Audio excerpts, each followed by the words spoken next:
নবীদের মধ্যে রসুলে পাককে দান করেছেন সেই কৌসার, আর ওলিদের মধ্যে হুজুর গৌসে পাককে দান করেছেন। কারণ তফসির রুহুল বায়ান শরীফের 15 পারার মধ্যে রুহুল বায়ানের লেখক লিখেছেন, ময়দানে হাসরে বেহেশতীদের কাতার হবে 120 কাতার, 120 কাতার। আদম আলাইহিস সালাম থেকে ঈসা রুহুল্লাহ পর্যন্ত 1,24,000 নবীদের উম্মতের বেহেশতীর কাতার হবে 40, আর শুধু রাসূল করিম সাল্লাল্লাহু আলাইহি ওয়াসাল্লামের উম্মতের কাতার হবে 80। সুবহানাল্লাহ, তো ছোট বললে হবে না। একা রসুল পাকের উম্মতের বেহেশতীর কাতার হবে কত? 80। কাতার কত লম্বা হবে আল্লাহ এবং আল্লাহ রসুল জানেন। সুবহানাল্লাহ, সেই কসরত আমার নবীকে দিয়েছেন। আর হযরতে গৌসে পাক রাদিয়াল্লাহু তাআলা আনহুকে যেই কসরত দান করেছেন, কসরত, ইন্না আতাইনাকাল কাউসার, কাদরিয়া, চিশতিয়া, নকশবন্দিয়া, মুজাদ্দিদিয়া, শাযলিয়া, ওয়াইসিয়া, করণিয়া, রেফাইয়া, সরওয়ারদিয়া, পৃথিবীর মধ্যে যতগুলো তরিকত আছে, তরিকার মাশায়েখ আছেন, আউলিয়ায়ে কেরাম আছেন, তারা আপন আপন পীরের কাছেও মুরিদ, আবার বাতিনি ভাবে গৌসে পাকেরও মুরিদ। গৌসে পাকেরও কি মুরিদ। সুতরাং সমস্ত পীরদের যত মুরিদ আছে সব মুরিদ হুজুর গৌসে পাকের। কারণ সমস্ত তরিকতের যারা শেখ আছেন তারা সবাই গৌসে পাকের কাছে মুরিদ। পীরানি পীর গৌসে পাক রাদিয়াল্লাহু তাআলা, পীরানি পীর, পীরানি পীর, সমস্ত পীরদের পীর সবাই হুজুর গৌসে পাকের হাতে বায়াত। একটা কথা। আরেকটা কথা হলো, হুজুর গৌসে পাক বলেন, আল্লাহর সাথে আমার একটা কমিটমেন্ট হয়েছে, আল্লাহর সাথে আমার প্রতিশ্রুতিবদ্ধ হয়েছে। বলেন যেটা এটা ডিটারমাইন্ড, আল্লাহর সাথে আমার এটা ওয়াদা হয়ে গেছে। আল্লাহ আমাকে ওয়াদা দিয়েছেন দয়া করে, যারা আমার ডাইরেক্ট মুরিদ হবে, এটা খেয়াল করেন কথা, যারা আমার ডাইরেক্ট মুরিদ হবে, অথবা আমার মুরিদের মুরিদ হবে, অথবা আমার মুরিদের মুরিদ হবে, অথবা কোন পীরের কাছে মুরিদ হয় নাই, আমার কাছে মুরিদ হবার ইচ্ছা আমাকেও পায় নাই, তারা শুধু যদি তাদের দিলকে আমার দিকে রুজু করে বলে, ইয়া গৌসে পাক, আমি আপনাকে পাই নাই, আপনার মুরিদ হতে চাই, সে যদি অন্তর থেকে হাত বাড়িয়ে দেয়, আমি গৌসে পাক বুগদা শরীফ থেকে আমার বেলায়েতের হাত বাড়ায় তাকে আমার মুরিদ বানিয়ে নেব।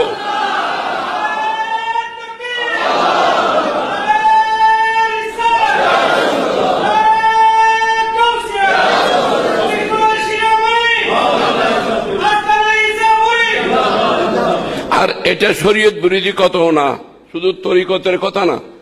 আপনারা মনে করবেন না যে এটা তরিকতের বিষয়, তরিকতের ফায়সালা না, শরীয়তের ফায়সালা এটা, শরীয়তেরও ফায়সালা।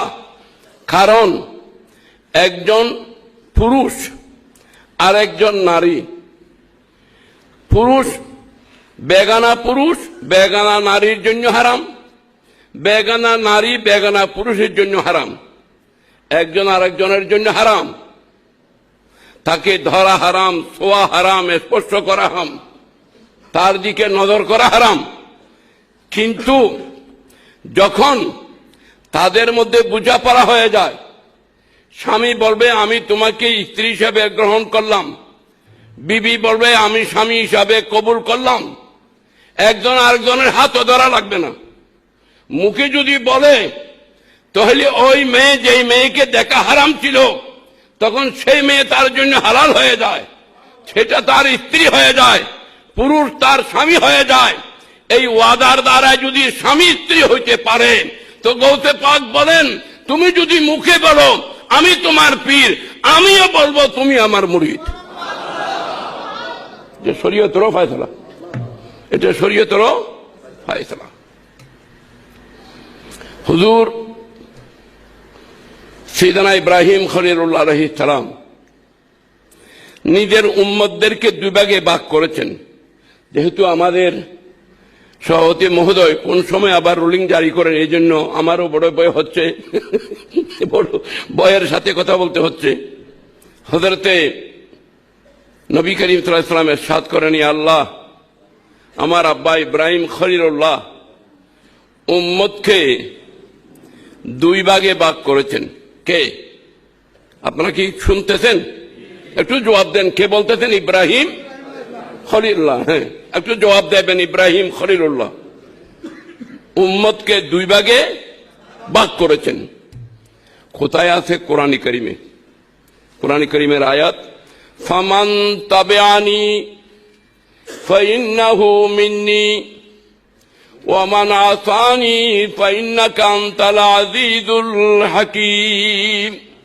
আল্লাহ আপনি কোরআন কারীম নাযিল করেছেন, সেখানে ইব্রাহিম খলিলুল্লাহর কথা এসেছে। ইব্রাহিম খলিলুল্লাহ উম্মতকে দুই ভাগে ভাগ করলেন। উম্মতের মধ্যে নেককার, উম্মতের মধ্যে গুনেহগার। হযরতে খলিলুল্লাহ বললেন, আল্লাহ যারা নেককার তাদেরকে আমি খলিলুল্লাহ আমার ভাগে রাখলাম। ফামান তাবিআনি ফাইন্নাহু মিন্নি, যারা নেককার আমার ভাগে দিলাম। ওমান আসানি, যারা গুনাহগার তাদেরকে তোমার ভাগে দিলাম। আল্লাহ যারা গুনাহগার তাদেরকে তোমার ভাগে দিলাম, নেককার আমার ভাগে নিলাম। কিন্তু যেই রসুল পাকের বারবি শরীফ উদযাপিত হচ্ছে, সেই বারবি ওয়ালা রহমতুল্লাহ আলামিন বললেন, ইয়া আল্লাহ, আমার বাবাও দুই ভাগে উম্মত ভাগ করেছেন, আমিও দুই ভাগে ভাগ করতেছি, কিন্তু ব্যবধান শুধু এতটুক থাকবে, আল্লাহ যারা নেককার তাদেরকে আমি নবী তোমার ভাগে দিলাম। যারা নেককার তারা তোমার ভাগে থাকবে, আর যারা গুনাহগার, যাদের অন্তরে আমি নবীর মহব্বত আছে, তাদেরকে আমি নবী আমার ভাগে নিলাম। নারায়ে তাকবীর, নারায়ে রিসালাত, নারায়ে গাউসিয়া, মাহফিলে বারবি শরীফ। আমরা তো গুনাহগার, কিন্তু নবী আমাদের মতো গুনাহগারকে নবীর ভাগে নিয়েছেন। বড় করে বলেন সুবহানাল্লাহ। হায় হায় হায়। গৌসে পাক বলেন, ওয়া কুল্লু ওয়ালিয়্যিন লাহু কদমুন ওয়া ইন্নী আলা কদমিন নবী বদরিল কামালি। ওয়া কুল্লু ওয়ালিয়্যিন লাহু কদমুন ওয়া ইন্নী আলা কদমিন নবী বদরিল কামালি। আসসালামু আসসালামু নবিয়ুন হাশমিয়ুন হিজাজি হুয়া জদ্দি বিহি নিলতুল মানালি। আসসালামু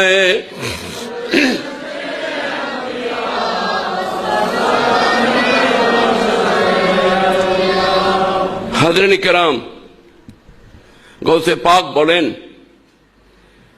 পাক বলেন, আল্লাহ পাক রব্বুল আলামিন এক এক ওলিকে এক এক নবীর তাহাতে কদম রেখেছেন। এটা কিন্তু তাসাউফের মশলা, এটা তরিকতের মশলা। যদি আপনারাও খেয়াল করেন আপনাদের কাজে আসবে। এক এক ওলি এক এক নবীর তাহাতে কদম। যখন বদরের ময়দানে, বুঝবেন আপনারা গৌসে পাকের কথাটা, যে কথা গৌসে পাকের কালাম। যখন জঙ্গে বদরের মধ্যে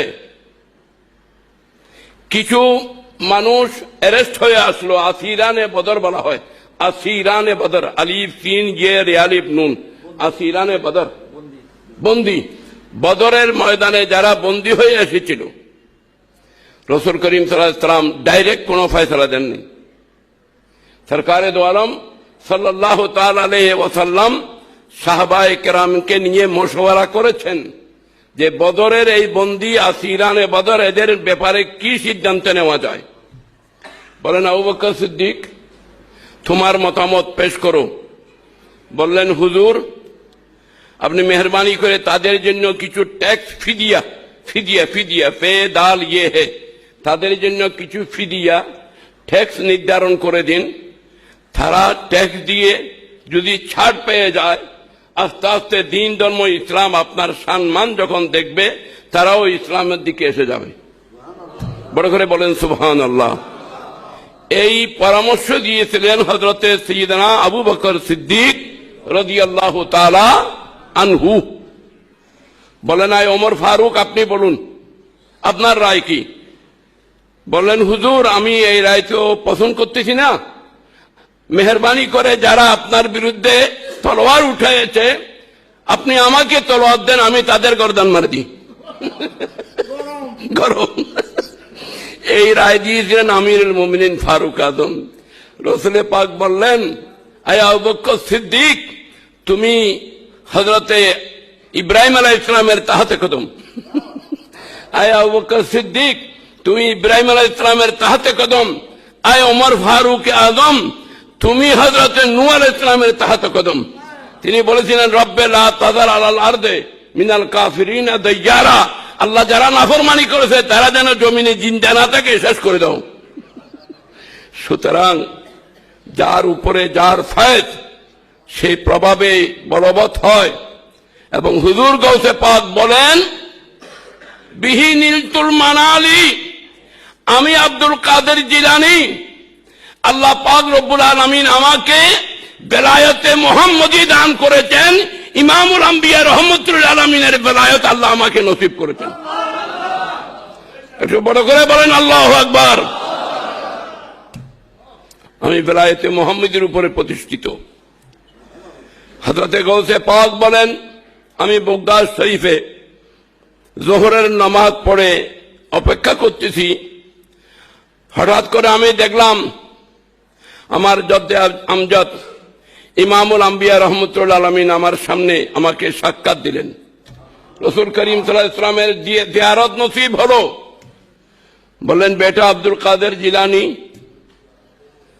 তুমি বয়ান কেন করো না? আল্লাহ তোমাকে এত ইলম দিয়েছে, তোমার ইলমের দ্বারাই আল্লাহর বান্দারা মখলুক উপকৃত হবে। তুমি কোন ধরনের ওয়াজ নসিহত করতেছো না, কোনো বয়ান করতেছো না কেন? বলেন, হুজুর, এই আরবের এই মানুষ, তাদের সামনে আমি আজমের একজন মানুষ। কারণ হযরতে গৌসে পাকের বাড়ি হলো ইরানে। গৌসে পাকের বাড়ি কোথায়? ইরানের মধ্যে। এলাকা হলো জিলান। এলাকা হলো কি? জিলান। এবং গৌসে পাকের আব্বার নাম হলো আবু সালে মুসা মোহাম্মদ সালে জঙ্গি দোস্ত, এবং মার নাম হলো বিবি উম্মুল খায়ের আমাতুল জব্বার ফাতেমা। মা এবং বাপ এত বুজুর্গ হস্তি ছিলেন। রাসূল করিম সাল্লাল্লাহু আলাইহি ওয়াসাল্লাম স্বয়ং হযরত আবু সালে মুসা জঙ্গি দোস্তের সামনে হাজির হয়ে বলেছেন, আয় আবু সালে, আল্লাহ তোমাকে এমন বেটা দান করেছেন যেই বেটা আমারও বেটা, আমারও মাহবুব, আল্লাহরও মাহবুব, আমারও মাহবুব, আল্লাহরও মাহবুব। এটা তো বলেছেন রাসূল করিম সাল্লাল্লাহু আলাইহি ওয়াসাল্লাম। খাজা গরিব নওয়াজের কথা আপনাদের সামনে উল্লেখ হয়েছে। গরিব নওয়াজ শাহ বগদাদ রাদিয়াল্লাহু তাআলা আনহু, তিনি গৌসে পাককে খুব বেশি আদব করেছেন। একটি কথা মনে রাখবেন, আল্লাহর মাহবুব সাইয়েদনা গৌসে পাককে কেউ যদি তাজিম করে, আদব করে, মোহব্বত করে, তো আল্লাহ পাক রব্বুল আলামিন তাকে বেলায়েত দান করেন। আল্লাহ তাকে বেলায়েত দান করেন। এবং গৌসে পাক যদি কাকে বেলায়েত দিতে চান, তখন তিনি কোনো দিকে এদিক ওদিক দেখেন না, ডাইরেক্ট বেলায়েত দান করে দেন। কারণ ফাইল তো পুট আপ করবেন হযরতে গৌসে পাক। অথরিটি, অ্যাপয়েন্টমেন্ট অথরিটি গৌসে পাক। আল্লাহর রাসূল সেই পাওয়ার দিয়েছেন শাহ বগদাদকে। ঘরে চোর এসেছে চুরি করার জন্য, হায় হায় হায়, ঘরে চোর এসেছে চুরি করার জন্য, এবং দেখলেন যে গৌসে পাক জিকির আজকারে মশগুল, বললেন সারা দিন